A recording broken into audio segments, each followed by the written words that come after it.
आप देख रहे हैं समाचार एजेंसी ऑफ इंडिया में साइन न्यूज। प्रदोष व्रत भगवान शिव को समर्पित है। हर महीने की त्रयोदशी तिथि को प्रदोष व्रत रखा जाता है। हर साल कुल 24 प्रदोष व्रत आते हैं। 20 अगस्त से भाद्रपद मास शुरू हुआ है।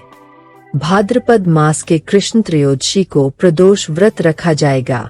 प्रदोष व्रत में भगवान शिव व माता पार्वती की विधि विधान से पूजा अर्चना की जाती है। प्रदोष व्रत रखने से भगवान शिव अपने भक्तों के कष्टों को दूर करते हैं और जीवन में सुख समृद्धि व खुशहाली लाते हैं। हिंदू धर्म में प्रदोष व्रत का विशेष महत्व है। भाद्रपद कृष्ण त्रयोदशी तिथि को रखा जाने वाला यह व्रत भगवान शिव को समर्पित होता है और इसे रखने से भक्तों को अनेक लाभ प्राप्त होते हैं। भाद्रपद मास का पहला प्रदोष व्रत, जो कि कृष्ण पक्ष की त्रयोदशी तिथि को पड़ता है, विशेष महत्व रखता है। इस व्रत के दौरान कई शुभ योग बनते हैं, जो इसे और अधिक फलदायी बनाते हैं। जाने भादो मास का पहला प्रदोष व्रत कब है? जानकार विद्वानों के अनुसार हिंदू पंचांग के अनुसार भाद्रपद मास के कृष्ण पक्ष की त्रयोदशी तिथि 31 अगस्त को देर रात 2:25 पर शुरू होगी और 1 सितंबर 2024 को देर रात 3:40 पर समाप्त होगी। भाद्रपद प्रदोष व्रत 31 अगस्त 2024 शनिवार को है। शनिवार के दिन प्रदोष व्रत होने के कारण शनि प्रदोष व्रत का संयोग बन रहा है। अब आपको बताते हैं प्रदोष व्रत पूजन मुहूर्त। प्रदोष व्रत में भगवान शिव की पूजा अर्चना की जाती है।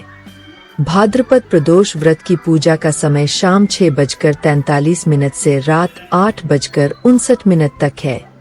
जानकार विद्वानों के अनुसार इस बार भाद्रपद प्रदोष व्रत में अनेक शुभ योग बन रहे हैं।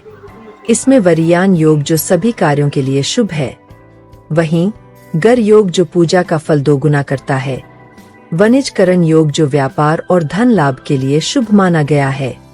आइए जानते हैं कि प्रदोष व्रत की पूजा सामग्री क्या रहती है।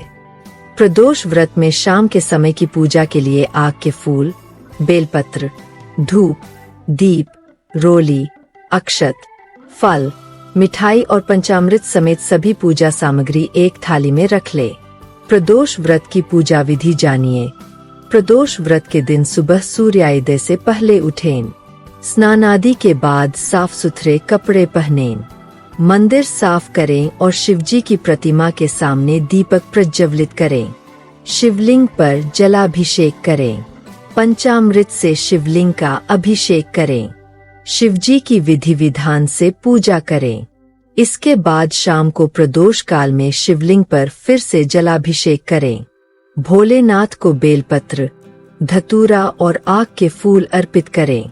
इसके बाद सभी देवी देवताओं के साथ शिवजी की आरती उतारें। इस दौरान ओम नमः शिवाय मंत्र का जाप लगातार ही करते रहें। व्रत के दौरान प्रदोष व्रत की कथा सुनना आवश्यक है। व्रत शुरू करने से पहले संकल्प लेना चाहिए। व्रत के दौरान निराहार या फलाहार किया जा सकता है। व्रत के दौरान सत्य बोलना चाहिए। क्रोध से बचना चाहिए। जरूरतमंदों की सेवा करना चाहिए। सेवा करने से परिवार के साथ आपका भी उन्नति होता है। नौकरी में संपन्नता बनेगी। वहीं प्रदोष व्रत की पूजा बिना कथा पाठ के अधूरी मानी जाती है। जानकार विद्वानों के अनुसार पौराणिक कथा के अनुसार एक नगर में एक ब्राह्मणी रहती थी। उसके पति का स्वर्गवास हो गया था। उसका अब कोई सहारा नहीं था, इसलिए वह सुबह होते ही वह अपने पुत्र के साथ भीख मांगने निकल पड़ती थी। वह खुद का और अपने पुत्र का पेट पालती थी। एक दिन ब्राह्मणी घर लौट रही थी तो उसे एक लड़का घायल अवस्था में कराहता हुआ मिला। ब्राह्मणी दयावश उसे अपने घर ले आई। वह लड़का विदर्भ का राजकुमार था।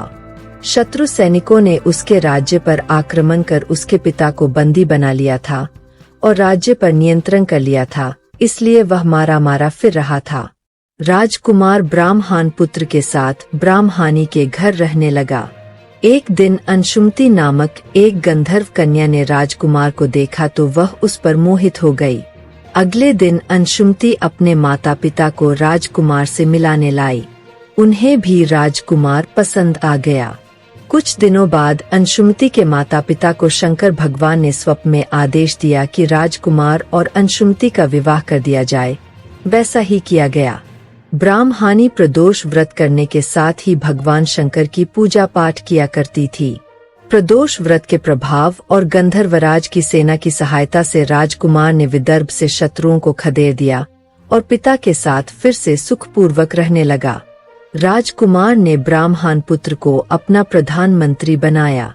मान्यता है कि जैसे ब्राह्मणी के प्रदोष व्रत के प्रभाव से दिन बदले, वैसे ही भगवान शंकर अपने भक्तों के दिन फेरते हैं।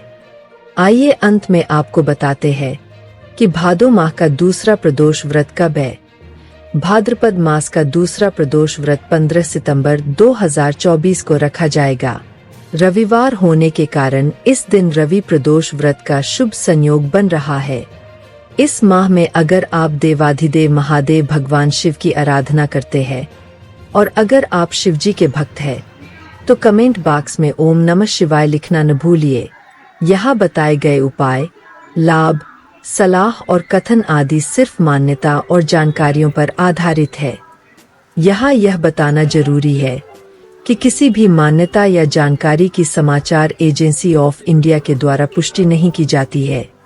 यहाँ दी गई जानकारी में निहित जानकारी विभिन्न माध्यमों, ज्योतिषियों, पंचांग, प्रवचनों, मान्यताओं, धर्म ग्रंथों, दंतकथाओं, किंवदंतियों आदि से संग्रहित की गई है। आपसे अनुरोध है कि इस वीडियो या आलेख को अंतिम सत्य अथवा दावा न माने एवं अपने विवेक का उपयोग करें।